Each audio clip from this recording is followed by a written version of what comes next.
tonight as well, I want to thank Single Point, who are paying for the beer and pizza.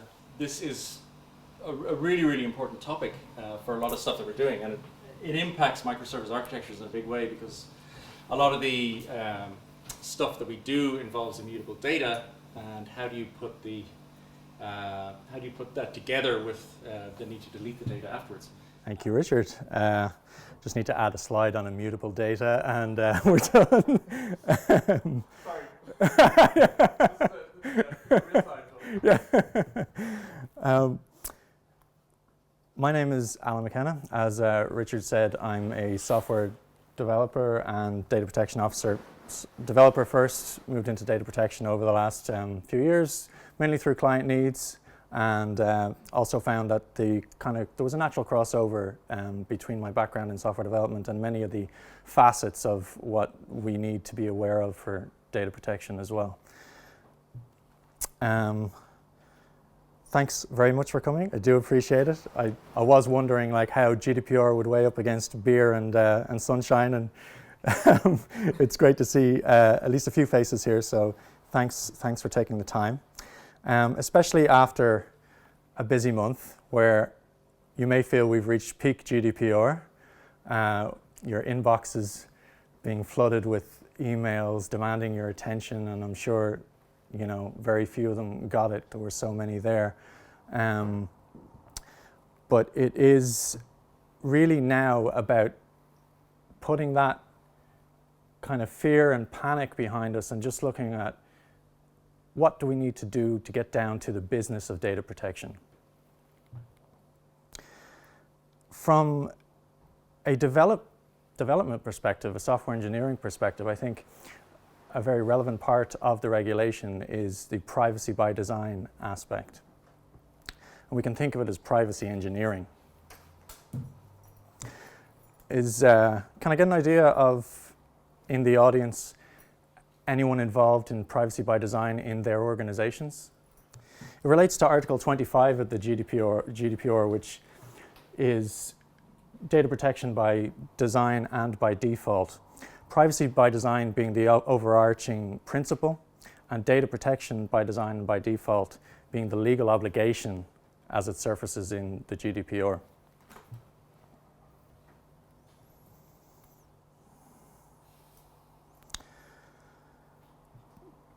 Privacy by design is a system development philosophy that says that privacy should be taken into account throughout the full system development lifecycle, from its inception through implementation and deployment. And whether you're involved in the traditional software development lifecycle or Scrum, Agile, the iterative process, every aspect of that needs to take account of privacy by design. In software engineering terms, it makes privacy, like security or performance, a software quality attribute or non-functional requirement. You might see this gentleman's name quite a bit pop up in the presentation. I'm going to attempt it. Jaap Henk Houtman. He's a Dutch privacy engineer and scientist, and he's involved in a lot of the evolution of thought around privacy by design. This is Article 25 of the GDPR. Bullet points takes into account you need to take into account the state of the art, the cost of implementation, the nature, scope, context, and purposes of the processing that you're doing, the risks and likelihood of severity to the rights and freedoms of the individuals that you are actually dealing with.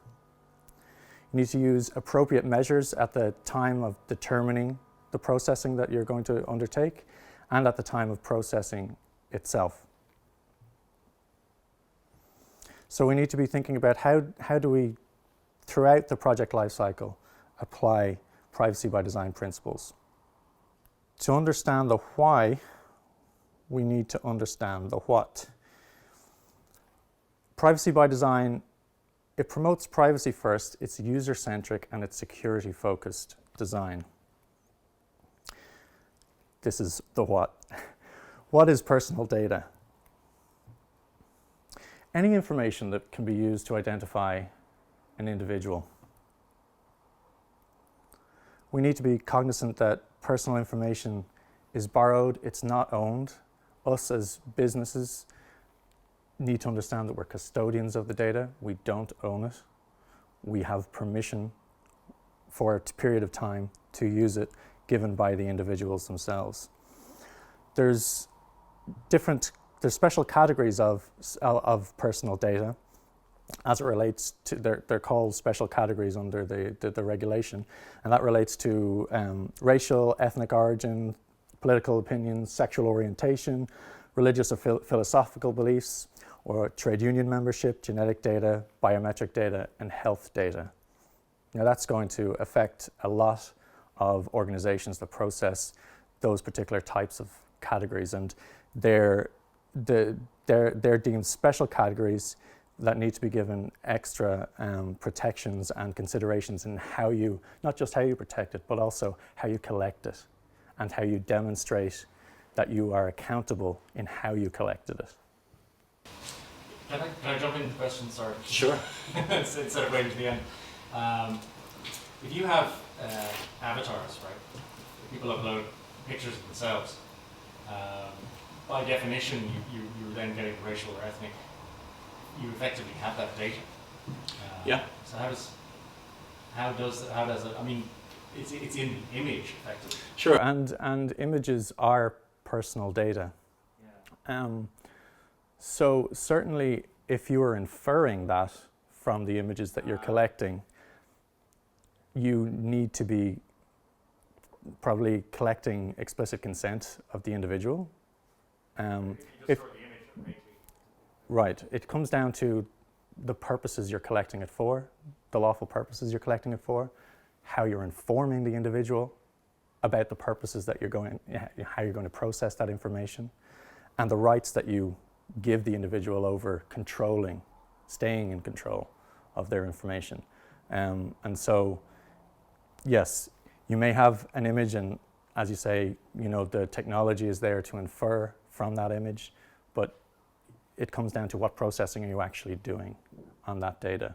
The image by itself wouldn't be classed as a special category of data, but if you're collecting, health-related data, straight away special category, and as I said, you need to collect it in a compliant way, and you need to protect it in a compliant way as well.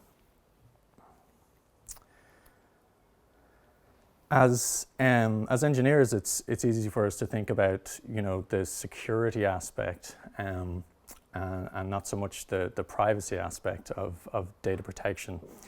Data security is not data privacy. Privacy is the legal collection, use, sharing, storage, transfer of data, using it in a lawful way. Security is how you protect it. As companies can have world-class security, but no data privacy. It's a specific ISO standard that addresses security, but nothing about privacy in that. And cloud vendors can obviously address security quite easily, but it comes down to often what they call the data controller, the person who's responsible for determining the collection of the information, who has to address many of the privacy aspects.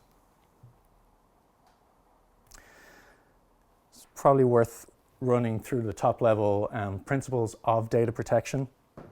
We mentioned already collecting in a lawful, fair, and transparent way with the individual, limiting the purpose that you're actually using it for to what you informed the individual of, only collecting what you need and no more than what you need, not for future purposes that you might need it for. Ensuring that it's kept accurate or up to date, that you can facilitate that you provide a way for the individual to correct the data. Storage limitation, not storing it longer than you actually need it, so data retention policies. Integrity and confidentiality, obviously the big part of the security aspect of it, and being able to be accountable. So we mentioned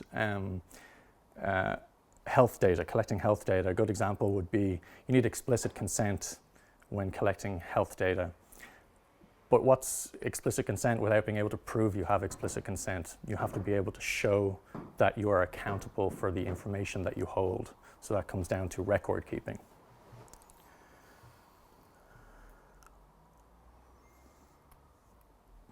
These are the rights that need to be enabled under the GDPR. The right to be informed, the right of access. So you can see a lot of crossover between the principles and how they feed into this. The right to rectification, to erase, the right to be forgotten, the right to restriction of processing, to data portability, actually being able to export an individual's data, the right to object to how their data being used, and the rights around automated decision making, which I think is really important for obviously many of the evolving fields of this in this space at the moment. We mentioned a couple of these already. The lawful basis for processing. If you're processing personal data, it needs to fall under one of these processing bases. Consent, contractual, legal obligation, vital interests.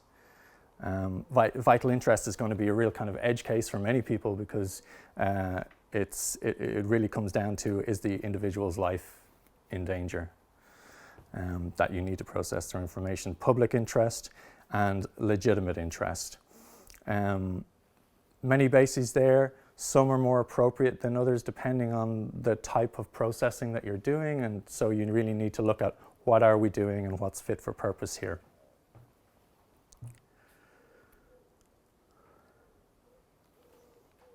These are the foundational principles of privacy by design. They were defined in the 90s, I think, by Anne Cavoukian. She's at the time she was the Ontario Data Protection Commissioner, Canada. So from a software development perspective, these are the core principles for how we should protect and facilitate compliance with the regulation. You need to be proactive, not reactive, preventative, not remedial. Privacy needs to be the default setting as a user. If you're releasing, say, a new feature or an application, you need to be taking into account privacy as the default. As a user, if I want to avail of more than I expect, than I should reasonably expect or sign up to in terms of service, that needs to be a graduated process where they opt in to that.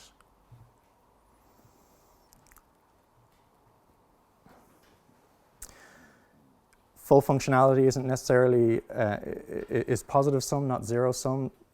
You know, often people make the case that, you know, the trade-off is for getting this, you need to put up with that. But, you know, I think we need to think of it in a different way.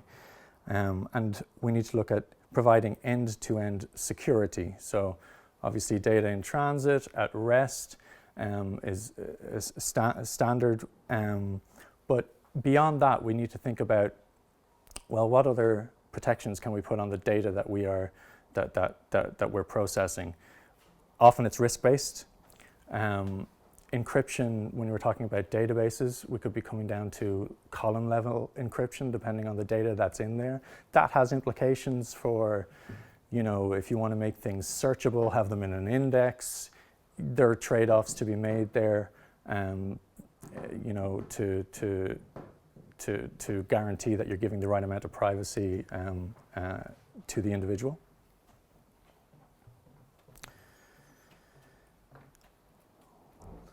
Privacy needs to be embedded into the design from the beginning.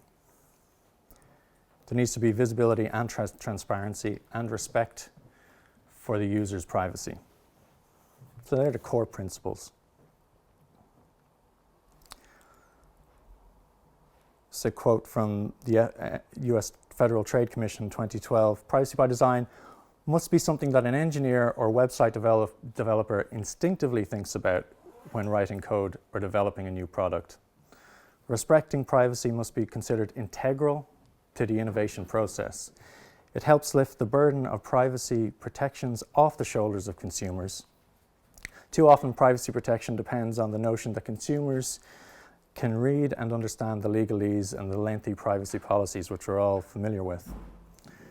So the FTC developed a privacy framework that seeks to steer away people from that unrealistic vision. Here's a brief brief history of privacy by design, but there's quite a few more dots I could have squeezed in there. Really kind of came on the radar in the 1970s. I mentioned the 90s privacy by design principles defined by Anne Cavoukian. There were opinion on promoting trust in information society by fostering data protection. That's the European Data Protection Supervisor. GDPR came on the radar around 2012, initial proposals. Was actually on the books since 2016 and enforced May this year.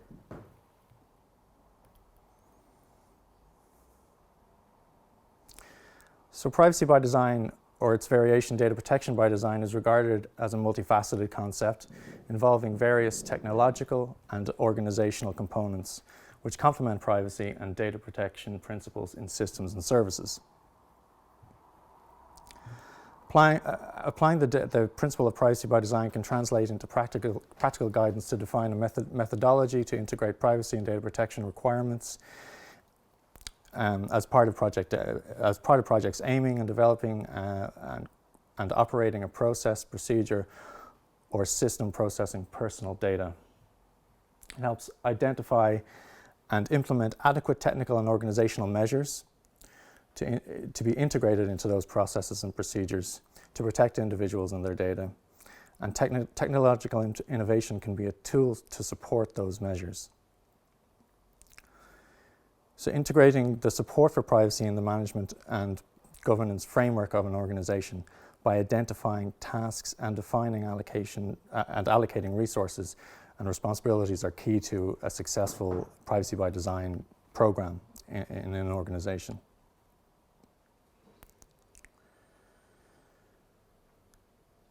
GDPR, for the first time, addresses data protection by design as a legal obligation for controllers and processors, makes it an explicit reference to data minimization and the possible use of pseudonymization.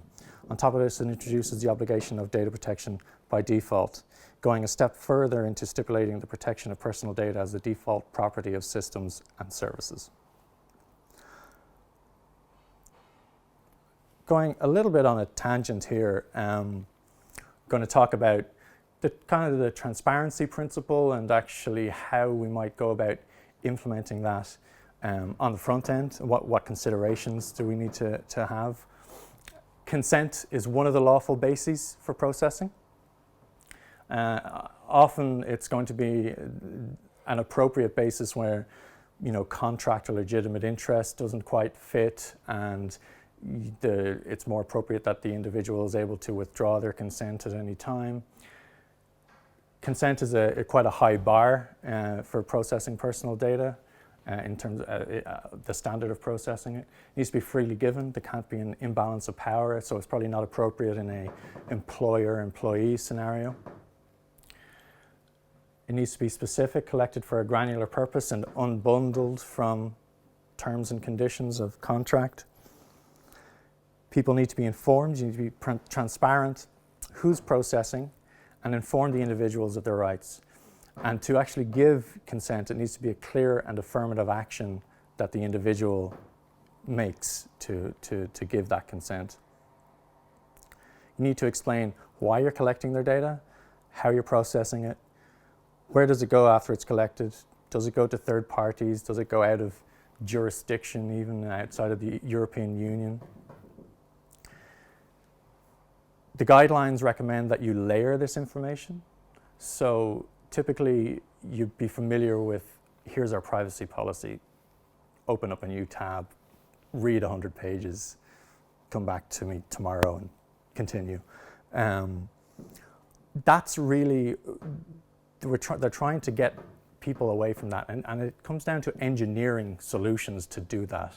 A lot of platforms don't support the layering of privacy information in context, unbundled, relevant to what the user is doing at that moment, and just-in-time transparency, I suppose you could call it.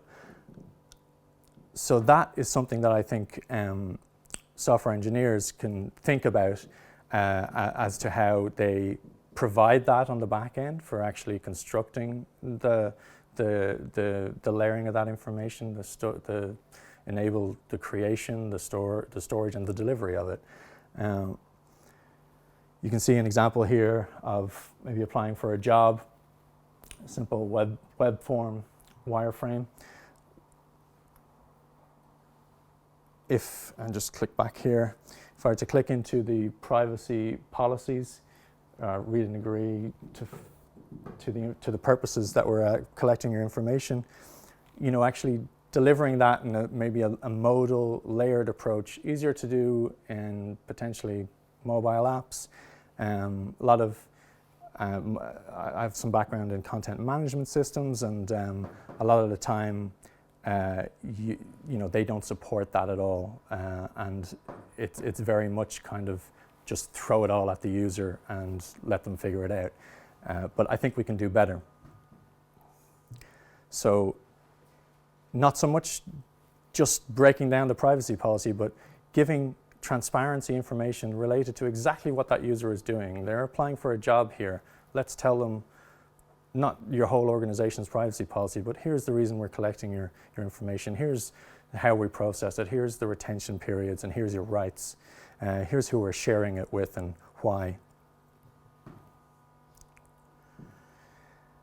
Part of any data protection program should incorporate data protection impact assessments. This is under Article 35 of the GDPR. So if any processing that you're doing is likely to result in a high risk to the rights and freedoms of the individual, that should trigger a DPIA, and it should be just part of business as usual as you're developing applications. There's an open source tool released by the French Data Protection Authority, as the Frenchman comes toward me. And I'd recommend it. So it's well worth a look. It's a very good approach to doing a DPIA. And I'll have these slides available after if you want to get the links.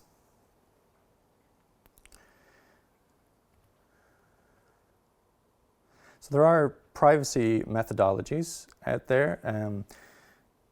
System requirements are often broken down into functional and non-functional.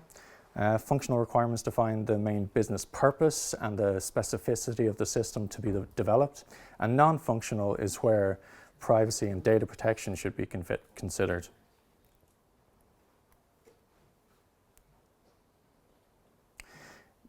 Data protection design methodologies are derived directly from the the privacy and data protection principles. Some from operational goals, and some are driven by risk management.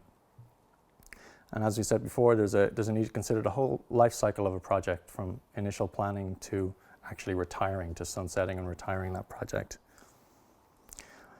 I'm going to kind of broad brushstroke run through a few of the methodologies, because I think as a technical audience, it's often half the battle is actually just knowing that these things exist, and when the time's right, you can go off and delve deeper into them. But I'll run through some of the methodologies that are out there at the moment, and you'll see how often there's a lot of crossover between what we're looking at and the evolution of the data protection principles, and you'll see the data subject rights, how they all intersect.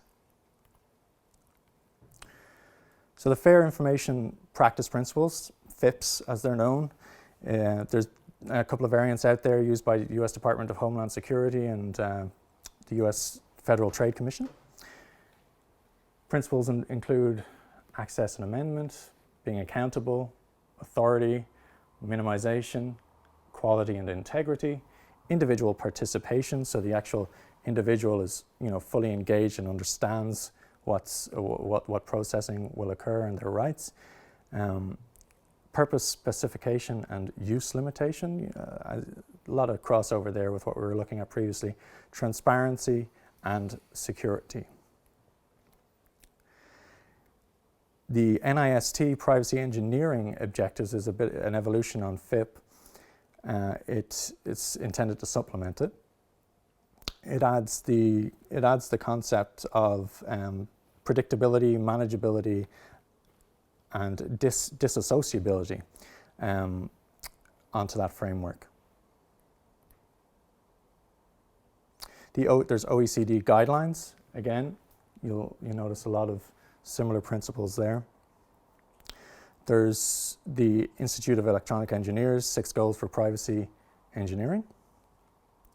That's founded on the CIA principle, confidentiality, integrity, and availability.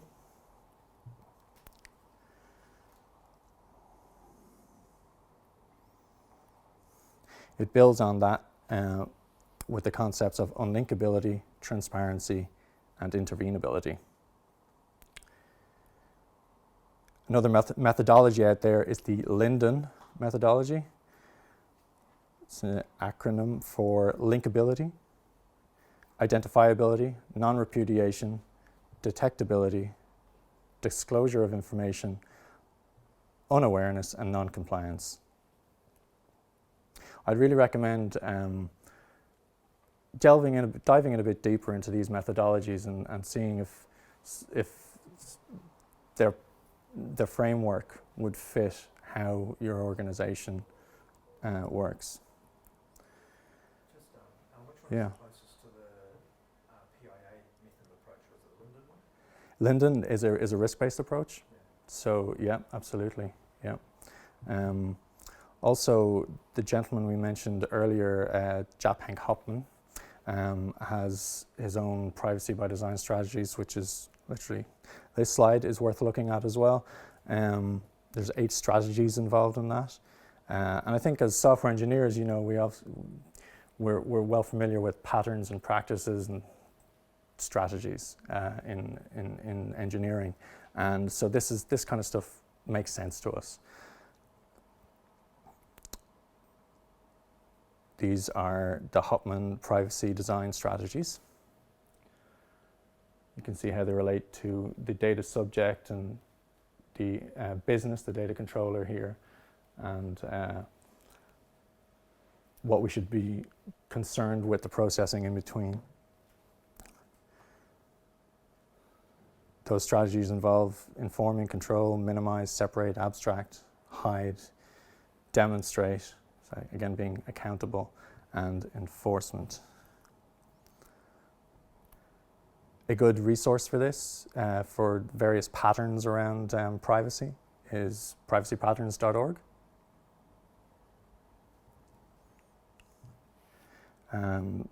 I'll have some more links to other websites that have similar catalogs as well of privacy patterns. Everyone has a role in delivering on this. It needs to be driven by the business, but it needs to get down to the troops on the ground. Effective privacy by design by default means that the protection of individuals' fundamental rights becomes one of the organization's tasks, and as such, it should be reflected in their organizational governance and management structure. So very much driven from the top down, with proper allocation of privacy tasks and responsibilities in an accountable way. The main responsibility for privacy requirements stays with the management. Implementation may be delegated to departments responsible for designing and operating relevant systems. And the IT and technology departments support the business owners based on instructions and privacy by design best practices. I think privacy professionals also play a role in supporting the process. Little bit biased there, but the role of privacy and data protection officers is core, and their involvement is crucial in a privacy by design approach.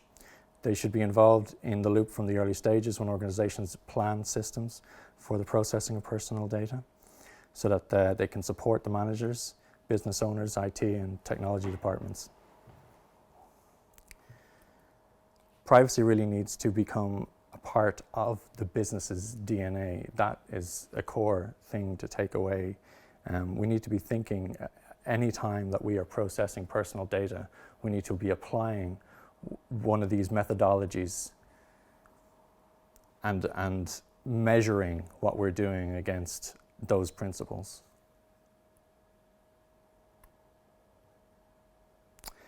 For anyone who's interested, there's a competition on at the moment. Closing date's in like 9 days, but sure you can get something together by then. European run by European Council. There's an e-health project, mHealth, mobile health application. So they're kind of looking for not so much a fully fledged application, but a proof of concept, implementing best practices. And there's a couple of prizes there, I think ranging from 20k down to 10. So if you're already working in that space and you have something, it might be worth submitting, and the link will be included with the presentation.